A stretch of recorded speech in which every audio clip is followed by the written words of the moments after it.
सात संग जी बड़े प्यार से कहना धन निरंकार जी। तो सात संग जी दास आज आपको एक साखी सुनाएगा जिसका शीर्षक है आखिरी उपदेश। गुरुकुल में शिक्षा प्राप्त कर रहे शिष्यों में आज काफ़ी उत्साह था। उनकी 12 वर्ष की शिक्षा आज पूर्ण हो रही थी और अब वे अपने घरों को लौट सकते थे। गुरुजी भी अपने शिष्यों को शिक्षा दीक्षा से प्रसन्न थे। गुरुकुल की परंपराओं के अनुसार शिष्यों को आखिरी उपदेश देने की तैयारी कर रहे थे। उन्होंने ऊंची आवाज़ में कहा, आप सभी एक जगह एकत्र हो जाएं। मुझे आपको आखिरी उपदेश देना है। गुरु की आज्ञा का पालन करते हुए सभी शिष्य एक जगह इकट्ठे हो गए।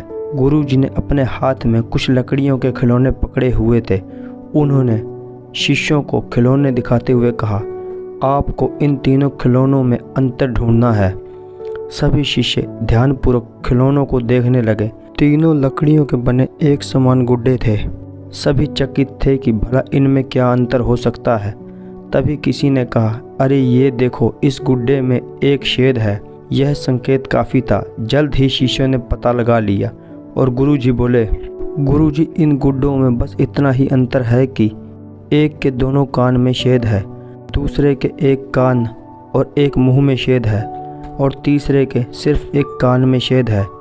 गुरुजी बोले, बिल्कुल सही। और उन्होंने धातु का एक पतला तार देते हुए उसे कान के छेद में डालने के लिए कहा। शिष्यों ने वैसा ही किया। तार पहले गुड्डे के एक कान में होता हुआ दूसरे कान से निकल गया, दूसरे गुड्डे के कान से होते हुए मुंह में निकल गया और तीसरे के कान में घुसा पर कहीं से निकल नहीं पाया। तब गुरुजी ने शिष्यों से गुड्डे अपने हाथ में लेते हुए कहा, प्रिय शिष्यों, इन तीनों गुड्डों की तरह ही आपके जीवन में 3 तरह के व्यक्ति आएंगे। पहला गुड्डा ऐसे व्यक्तियों को दर्शाता है जो आपकी बात एक कान से सुनकर दूसरे से निकाल देंगे। आप ऐसे लोगों से कभी अपनी समस्या साझा ना करें। दूसरा गुड्डा ऐसे लोगों को दर्शाता है जो आपकी बात सुनते हैं और उसे दूसरों के सामने जाकर बोलते हैं।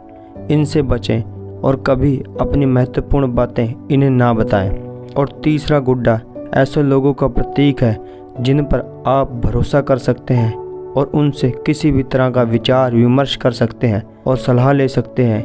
यही वो लोग हैं जो आपकी ताकत हैं और इन्हें आपको कभी नहीं खोना चाहिए।